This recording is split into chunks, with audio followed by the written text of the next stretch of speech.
Welcome to the Game and Party channel. I'm Erica, and in this cardboard community video, I'm going to cover my top 10 board game convention tips.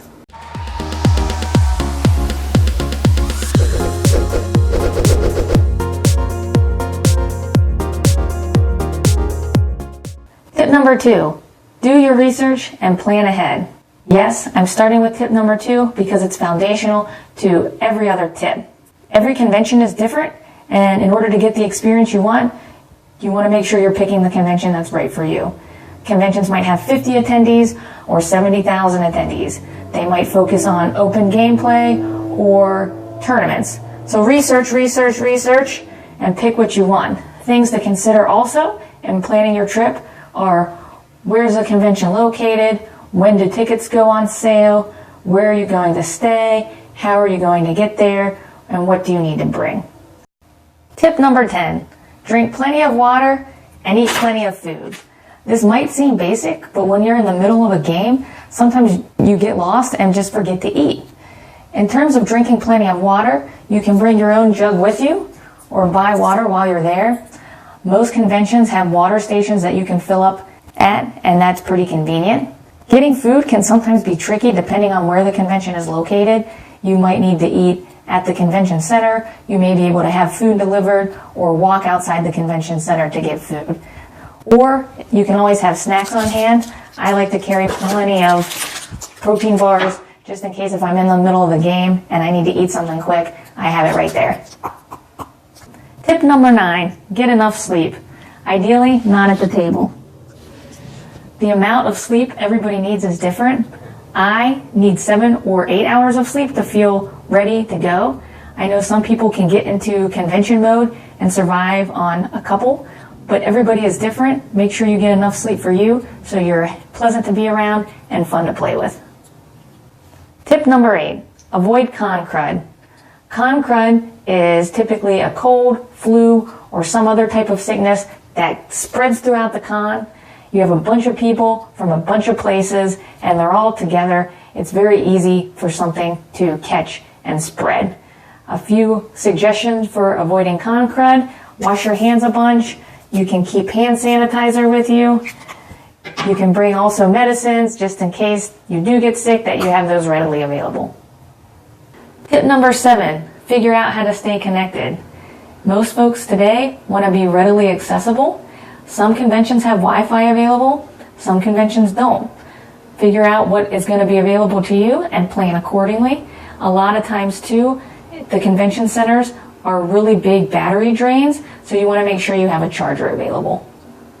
Tip number 6, bring a go bag.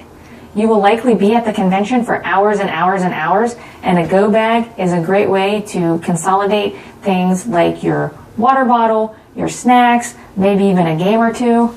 I personally like to have a backpack. That way when I'm walking around the convention, my hands are free for other items as well. Tip number 5, make a budget and bring cash. When you're at a convention, you're on vacation and you're going to want to have fun and you're going to spend money, which is perfectly fine. I do recommend having a budget though, so you can keep yourself within some type of limit. There's going to be tons of things to spend money on, games, food, drinks, and if you have a budget, it helps keep that more within your personal comfort zone. Also, I recommend bringing cash. Some vendors and different things like the flea market typically have cash only. Tip number 4, meet new people and try new games. You're at a convention. It's an opportunity to take advantage of items that you might not have at home. Meeting new people at conventions is typically relatively easy. People are extremely friendly, and most conventions have players wanted signs, so you can walk up and you already have something in common with folks. You love board games. Conventions also typically have libraries where you can check games out that are new to you, so find something you haven't played before and have fun. Tip number 3, plan events while staying flexible. Conventions typically have a place for you to sign up for prearranged events or games, and those are great. I love doing that because it again gives you the opportunity to meet new people and try new games.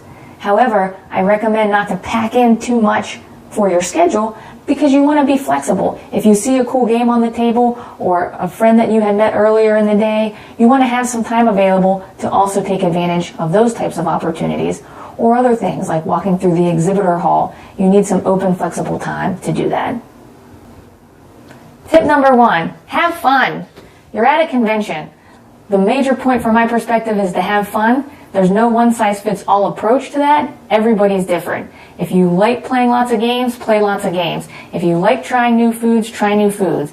If you like to hang out and party, hang out and party. But the number 1 priority is to have fun. Thanks for watching this cardboard community video, where we always have a seat at the table. Thanks for watching. If you enjoyed this video, please give it a like and subscribe to our channel. Also, check out our podcast, and you can find us on all of our social media sites on gameandparty.com. See you on the next video.